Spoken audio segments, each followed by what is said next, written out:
Hey everybody, Sam Kouvaris on the Nimnik Sports Update. The Jaguars fall and they're now 8-7, and Indianapolis wins in Oakland, but that really doesn't matter because it all comes down to next week. One scenario for the Jaguars to get into the playoffs. If they win and the Colts lose, they're both playing in the division. They'll both finish at 9-7. The Jaguars would win by virtue of a better division record as the tiebreaker. But it really shouldn't come down to that. This is 2 weeks in a row against Indianapolis and now against Washington that the guys at the top of the roster just have not performed when other things weren't going right. And most specifically, you really have to look at David Garrard. Garrard, not only against the Colts where he threw a key interception on a drive that would have put the Jaguars perhaps right back in the game, against the Redskins, he throws the same pass in the first quarter that gets intercepted and leads to 7 points. And in the fifth quarter, the overtime, you've got to know the situation. It's 3rd and 4.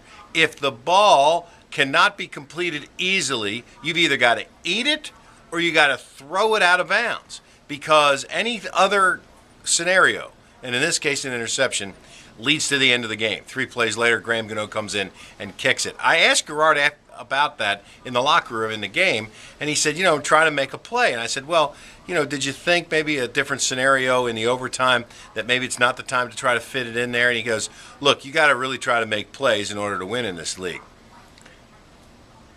I'm sorry, I just really disagree with that. You got to know the situation, and if he's not wide open and you don't have a chance and somebody's in your face, which is what David said, that a guy was on him, you got to know. Eat it, punt it, give it to your defense, or throw that thing away and punt it. Nonetheless, the Jaguars still can get in, and the only scenario is by winning the AFC South, and the way that they can do that is by winning in the division against Texas, against Houston, and then the Colts losing against the Titans in that game as at home. Unlikely, but certainly possible.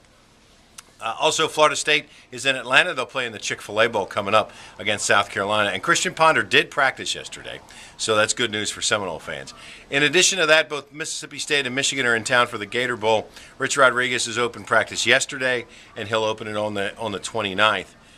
Dan Mullen has closed practice at Mississippi State, which is just stupid. I mean, really. Come on, you're from Starkville. It's your first bowl in 3 years, and you're afraid that you're going to give away some sort of secrets to Michigan? Come on.